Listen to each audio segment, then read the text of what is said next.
16 এপ্ৰিলত বিয়া 19 এপ্ৰিলত হৈছিল অভ্যৰ্থনা অনুষ্ঠান 21 এপ্ৰিলত নৱবিবাহিতা পত্নীক লৈ হানিমুনলৈ গৈছিল বিনয়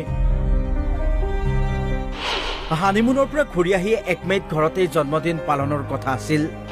কিন্তু 22 এপ্ৰিলত কাশ্মীৰত পত্নীৰ সন্মুখতেই গুলিয়াই হত্যা আৰম্ভ কৰে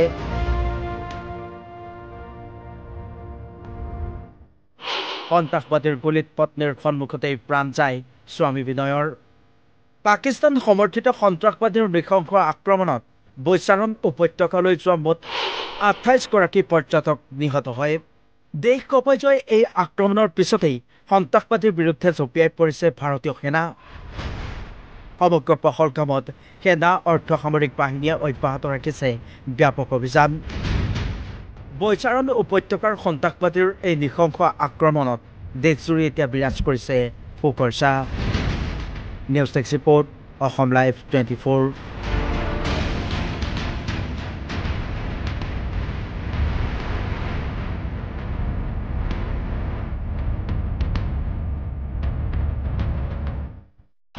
16 এপ্ৰিলত বিয়া 19 এপ্ৰিলত হৈছিল অভ্যৰ্থনা অনুষ্ঠান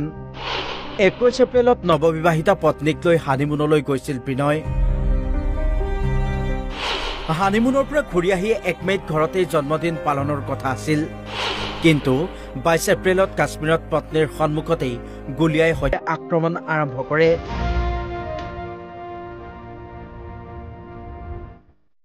সন্ত্ৰাসবাদীৰ গুলীত পত্নীৰ সন্মুখতেই প্ৰাণ যায় স্বামী বিনয়ৰ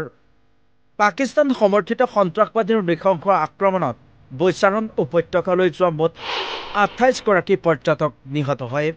দেশ কঁপাই যোৱা এই আক্ৰমণৰ পিছতেই সন্ত্ৰাসবাদীৰ বিৰুদ্ধে জঁপিয়াই পৰিছে ভাৰতীয় সেনা সমগ্ৰ পহলগামত সেনা অৰ্ধসামৰিক বাহিনীয়ে অব্যাহত ৰাখিছে ব্যাপক অভিযান